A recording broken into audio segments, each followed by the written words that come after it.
एक पिता ने अपनी ही 19 साल की बेटी और उसके प्रेमी की पीट पीट करके हत्या कर दी। मामले में अदालत ने पिता को सजाए मौत की सजा सुनाई है। कोर्ट ने यह फैसला सुनाते समय एक कड़ी टिप्पणी भी की है। कोर्ट ने इस हत्याकांड को राक्षसी प्रवृत्ति का बताया है। कहा, हत्यारे पिता के पास पर्याप्त समय था कि वह अपने विवेक से काम लेता। यह घटना कोई आवेश में आकर पल दो पल में घटित घटना नहीं थी। यदि हत्यारा चाहता तो अपने कदम वापस ले सकता था, खुद को बचा सकता था। स्पष्ट है कि हत्यारा क्रूर और बर्बर हो चुका था। उसका अपनी 19 साल की बेटी की मासूमियत और इंसानियत से दूर दूर तक कोई वास्ता नहीं था। यह अपराध सामूहिक चेतना को झकझोर देने वाला था। इसे रेयर ऑफ द रेयरेस्ट की कैटेगरी में रखते हुए मृत्यु दंड देने में भी कोई हिचकिचाहट नहीं है। इस हत्याकांड से पहले अपनी ही बेटी के साथ क्रूर तरीके से मारपीट का एक वीडियो भी सामने आया है, जो अपराधी के घर का ही है, जिसमें वह अपनी बेटी को एक मोटे वायर से बुरी तरह से मारपीट करता हुआ नजर आ रहा है। यही नहीं, कोर्ट ने इस घटना में साथ देने वाले 10 अन्य लोगों को भी आजीवन कारावास की सजा सुनाई है। मौत की सजा सुनने के बाद भी आरोपी पिता के चेहरे पर कोई शिकन नहीं थी। घटना सीकर की है। यहां पर 5 साल 1 महीने पुराने ऑनर किलिंग मामले में कोर्ट ने 19 साल की युवती के पिता, चाचा, मामा और चचेरे भाइयों समेत 11 को सजा सुनाई है। फैसला आने के बाद मृतक युवक गणपत के भाई बलदेव गोदारा ने कहा कि मुझे न्यायपालिका पर पूरा विश्वास था कि मेरे भाई को न्याय जरूर मिलेगा। आज मेरे भाई को न्याय मिल गया है। मैं बहुत पहले संतुष्ट था, मुझे पूरा विश्वास था कि ये फैसला एकदम न्याय संगत होगा और आज हमें न्याय मिली है। बहुत खुश हूँ इस फैसले से। जो इन दो निर्दोष व्यक्तियों की जो निर्मम हत्या की है उनको आज जो सज़ा मिली है, इसके लिए मैं इससे पूर्णतः संतुष्ट हूँ। नाम बताओ। मैं बलदेव गोदारा, मृतक का भाई।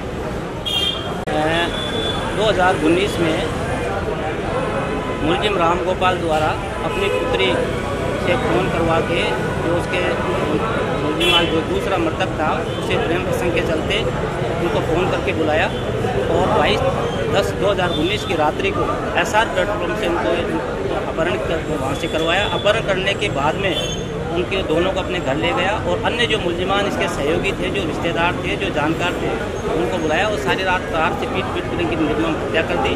हत्या करने के बाद में इनकी लाश को जीण माता की जो सुनसान जगह है वहाँ पर मंडोली रोड पे इसको डाल दिया और साक्ष्य छुपाने के लिए एक झूठी FIR इसने दर्ज करवा दी। जब परिवादी बलदेव राम को इस तथ्य की जानकारी हुई तो CCTV फुटेज देखने के लिए SR पेट्रोल पंप गया और वहाँ जाकर के जब उसने उसके भाई का अपहरण करने की और जो मृतका गणपत है और प्रेम उसकी सूचना मिली तो संबंधित थाने रानौली में इस संबंध में FIR दर्ज करवाई। 4-5 आदमियों के खिलाफ नामजद FIR थी। तो पुलिस ने राम गोपाल को उसमें डिटेन किया। डिटेन के बाद में राम गोपाल से जब इन्वेस्टिगेशन किया गया तो राम गोपाल ने ये सारी घटनाक्रम बताया कि इस तरह से मैंने अन्य मुलजिमान हैं उनको बुलाया, एक कॉन्स्पिरेसी उन्होंने की। कॉन्स्पिरेसी करने के बाद में मृतकान का उन्होंने अपहरण किया। अपहरण करने के बाद में अपने घर लेकर के आए और घर ला करके अपनी पुत्री और जो उसका जो गणपत जो उसके साथ रहता था या उसका जो प्रेमी था उसको बड़े ही अमानवीय तरीके से मारपीट की और मारपीट करने के बाद में उनकी हत्याएं कर दी। हत्या करने के बाद में अपनी ही गाड़ी में ले जा करके उसने मंडोली रोड पर जीण माता मंडोली रोड पर उन हत्याओं को छुपा दिया। छुपाने के बाद में उसने जो झूठी FIR दर्ज करवाई। इस संबंध में पुलिस ने जब इन्वेस्टिगेशन किया FIR दर्ज की तो पुलिस ने जहां राम गोपाल के घर की जो CCTV फुटेज जिससे वो निर्मम तरीके से अपनी पुत्री के साथ मारपीट कर रहा था वो फुटेज उन्होंने कलेक्ट किए। वो फुटेज कलेक्ट करने के बाद उन्होंने SR पेट्रोल पंप से जहां मृतकान का अपहरण किया गया वहाँ के उन्होंने CCTV फुटेज कलेक्ट किए।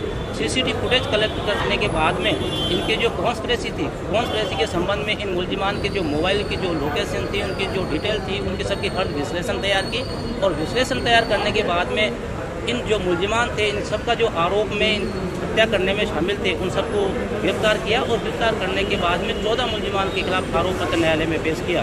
दौरान अन्वीक्षा 67 गवाहान के इस 69 गवाहान के इसमें बयान लिखबद्ध हुए और 270 दस्तावेज इसमें प्रदर्शित करवाए, जिसके अंदर घटनास्थल के CCTV फुटेज भी शामिल थे। दोनों पक्षों की बहस सुनने के बाद में आज माननीय न्यायालय ADJ अपर जिला एवं सत्र न्यायाधीश क्रम संख्या 1 सीकर के विद्वान न्यायाधीश श्रीमान महेंद्र प्रताप सिंह जी बेनीवाल ने निर्णय सुनाते हुए आरोपी राम गोपाल को इस जघन्य हत्याकांड के लिए डेथ सेंटेंस दिया है, मृत्युदंड की सजा से दंडित किया है। जो अन्य आरोपी जो इन दोनों हत्याओं के लिए जिम्मेदार थे उनको 302, 364, 120 201, 149 सपटित 302 में आजीवन कारावास की सजा से दंडित किया है और अलग अलग अर्थदंड से इनको दंडित किया है। 50,000 से लेकर के 20,000 रुपये तक अलग अलग धाराओं में इनको दंडित किया है। इसके अलावा 3 जो आरोपी थे जो घटना में शामिल थे लेकिन साक्ष्य के अभाव में उनको दोषमुक्त किया गया है, जिसके अंदर महेंद्र गुर्जर है, महेंद्र चोपड़ा है, एक छोटू राम है, जिनके खिलाफ पर्याप्त साक्ष्य नहीं आ पाई थी। इस कारण बाकी जो मुलजिमान है राम गोपाल है, इसको मृत्युदंड की सज़ा से दंडित किया है। नंदलाल उर्फ नंदकार, बीरबल, सोहनलाल, मदन चांदीवाल, महादेव, संदीप गुर्जर, बाबूलाल उर्फ हरनेक सिंह, परशुराम, महेंद्र चौधरी, इन सभी को 302 के धाराओं में आजीवन कारावास की सज़ा से दंडित करके साथ में अर्थदंड से दंडित और किया। माननीय न्यायालय का निर्णय विधि सम्मत है। परिवादी पक्ष और हम पूरी तरह से न्यायालय के निर्णय से संतुष्ट हैं। नाम मैं इस प्रकरण में मैंने पैरवी की परिवादी पक्ष की ओर से राजेंद्र कुमार हुड्डा एडवोकेट नाम है मेरा। वहीं पीड़ित के वकील सीनियर एडवोकेट राजेंद्र कुमार हुड्डा ने बताया कि ऑनर किलिंग की घटना 22 अक्टूबर 2019 की रात हुई थी। इसमें 19 साल की प्रेम युवती और उसके प्रेमी गणपत को लड़की के पिता, मामा, चाचा और चचेरे भाइयों ने मिलकर के मार डाला था।